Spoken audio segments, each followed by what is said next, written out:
Hello to everyone, welcome back to my channel the growth chronicles with Mausam. बहुत सारा मेरा ऐसा दोस्त है जो जिनका सैलरी है 20 lakhs per annum, 25 lakhs per annum. तो सब खुश होकर पार्टी देते हैं, बोलते हैं कि भाई मेरा इन हैंड 2 लाख होगा, 2.5 लाख होगा, 3 लाख होगा। तो फिर समझने का कोशिश करना होता है उनको कि भाई इतना इन हैंड नहीं आएगा, बहुत सारे कट्स और बहुत सारे डिडक्शंस भी होते हैं। तो ये समझते हैं क्या क्या डिडक्शंस होता है। Number 1, provident fund. तो प्रोविडेंट फंड क्या होता है? ये आपका लॉन्ग टर्म को सिक्योर करने के लिए गवर्नमेंट का एक फंड होता है जहाँ पे पैसा एक्यूमुलेट करते हो, आपका एक सैलरी का कट जाता है और आपका एम्प्लॉयर के पास से एक सैलरी का कट जाता है जो कि एक्यूमुलेट होता है over a period of time, जो आप विड्रॉ कर सकते हो at the time of your retirement, और या फिर आप इंस्टॉलमेंट भी कर सकते हो। वो डिपेंड करता है लॉस के ऊपर, but it secures your long term future. तो ये है प्रोविडेंट फंड। तो आपका सैलरी से कट होता है। तो क्या करना होगा? इंश्योर करो कि जितना कम हो सकता है उतना बेटर है, क्योंकि ये लॉन्ग पीरियड का गेन है। अभी अगर आपका थोड़ा कम भी कटा तो कोई दिक्कत नहीं है, बिकॉज टाइम के साथ ये एक्यूमुलेट होता ही रहेगा। सेकेंड जो चीज़ है, टैक्स। अगर आपका हायर सैलरी है तो आपका ब्रैकेट ऑफ टैक्स भी हायर होगा। दैट मीन्स आपको हायर टैक्स पे करना पड़ेगा, तो आपका डिडक्शंस भी वैसा ही होगा, राइट। थर्ड जो है प्रोफेशनल टैक्स। प्रोफेशनल टैक्स बहुत ही छोटे अमाउंट का होता है, but again that's also something that's gets deducted from your salary. और क्या कॉम्पोनेंट्स होता है? बोनसेस। बोनसेस में अगर आप रिलोकेट कर रहे हो तो आपको एक रिलोकेशन बोनस दिया जाता है, तो उसमें भी टैक्सेस लगता है। और अगर आपको ज्वाइनिंग बोनस दिया जाता है तो ज्वाइनिंग बोनस है क्या? लेट्स से आपने कोई ऑर्गेनाइजेशन पे ज्वाइन किया तो आपको एक वन टाइम बोनस दिया जाता है, बट उसमें ये क्लॉज रहता है कि with in a certain period of time अगर आपने वो कंपनी छोड़ दिया तो फिर पूरा अमाउंट आपको देना पड़ेगा वापस। तो वो भी एक डिडक्शन हो जाता है। तो उसके हिसाब से प्लान कीजिए। अगर आपको लॉन्ग टर्म रहना है तो सोच के निगोशिएट करके प्लान कीजिए। Now let us deep dive. पहला चीज़ है ज्वाइनिंग बोनस। तो ज्वाइनिंग बोनस है क्या चीज़? पहले तो क्यों दिया जाता है? ज्वाइनिंग बोनस एक वन टाइम पेमेंट आपको दिया जाता है at the time you join, या फिर स्टार्टिंग ऑफ योर जर्नी पे दिया जाता है, 1 साल बाद में दिया जाता है।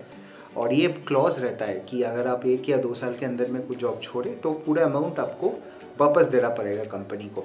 तो अगर वापस ही देना है तो कंपनी देते क्यों है? तो कंपनी इसलिए देता है कि आपको एक लमसम देख के आपको अट्रैक्ट कर पाए for a longer period of time. Company पैसा वापस क्यों लेता है? लॉजिक ये होता है कि इससे रिटेंशन बढ़ेगा कंपनी का, आप थोड़ा ज़्यादा टाइम तक रहोगे। बट एक और रीज़न होता है ये कि कंपनीज़ को लगता है कि वो आपके ऊपर इन्वेस्ट कर रहे हैं, आपके ट्रेनिंग के ऊपर, आपका रहने के लिए, आपको अपस्किल करने के लिए। तो एक सर्टेन पैसा जो इन्वेस्ट कर रहे हैं उनको वापस मिलना चाहिए। तो ये लॉजिक रहता है, ठीक है। तो ये होता है ज्वाइनिंग बोनस। नाउ इसमें आपका क्या हेल्प होता है? लेट्स से अगर आपने कोई एजुकेशन लोन लेके रखा है तो अगर आपका एक बिग अमाउंट ज्वाइनिंग बोनस मिल जाता है तो उसमें आपको लोन पे करने के लिए ईजियर होता है। You can give a one time payment back to the bank from which you have taken, या फिर आपको एक्स्ट्रा कैश थोड़ा मिल जाता है to invest, to enjoy, whatever you want to do. So इसका प्रोज एंड कॉन्स ये है। तो इसमें क्या करना चाहिए? आइडियली आपके पास या आपके हाथ में सिचुएशन नहीं होता है तो ट्राई कीजिए, अगर ज्वाइनिंग बोनस का क्लॉज है तो आप उतना पीरियड ऑफ टाइम तक उस कंपनी में रहे, उसके बाद आप रिज़ाइन करें या फिर वो जॉब छोड़े, सो दैट आपका लॉसेस मिनिमम हो।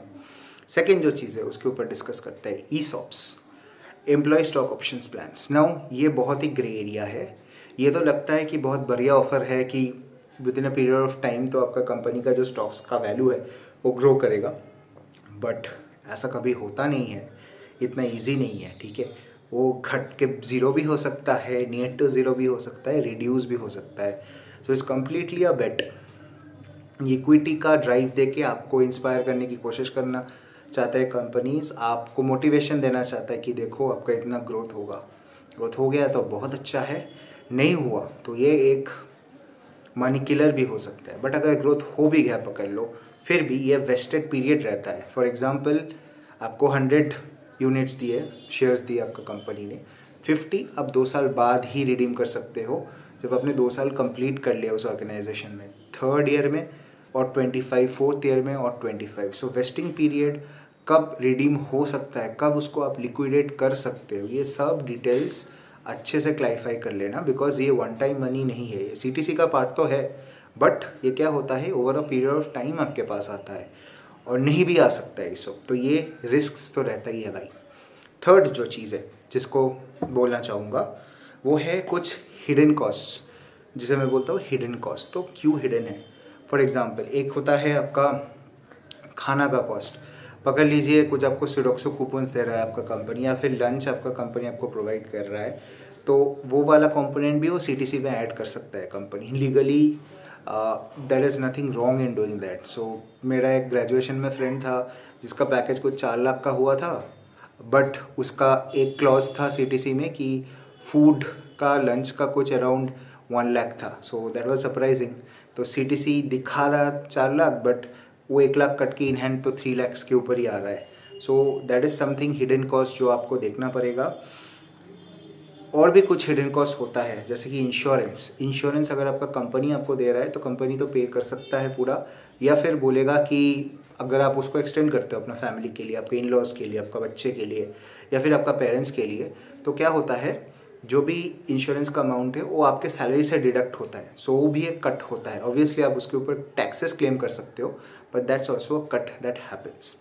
नाउ कौन कौन चीज़ों के बारे में आपको रिसर्च करना चाहिए ऑफर लेटर हाथ में आने से पहले? एक वेरिएबल पे जो है उसका पूरा अच्छे तरीके से रिसर्च करो, कितना पे आपको मिलेगा, उसका फैक्टर्स क्या क्या है, और जनरली उस रोल में, उस ऑर्गेनाइजेशन में लोगों को कितना मिलता है। ये बहुत ही इंपॉर्टेंट है। अगर इसमें हुआ कि वेरिएबल पे का 60% ही मिलता है बेस्ट केस में, तो अगेन वो 40% आपको मिलेगा नहीं। वो तो सीटीसी में दिख रहा है, बट आपका हाथ में वो पैसा नहीं आएगा। सेकेंड इंपॉर्टेंट जो चीज़ है, नोटिस पीरियड थोड़ा सा देख लो।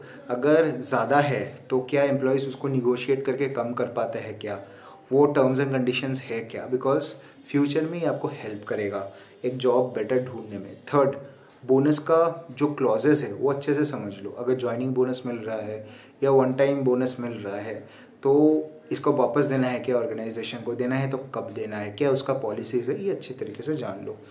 फोर्थ, ईसॉप्स के बारे में भी अच्छे से जान लो कि कितना आपको मिलेगा आफ्टर विच ईयर, और आप इसको लिक्विडेट कब कर सकते हो, क्या करेंट वैल्यू है, क्या प्रोजेक्शंस है कंपनी का इसके बारे में गोइंग फॉरवर्ड। तो ये भी आपको हेल्प करेगा टू अंडरस्टैंड वेल्थ क्रिएशन कैसे बन रहा है पूरा ऑर्गेनाइजेशन में।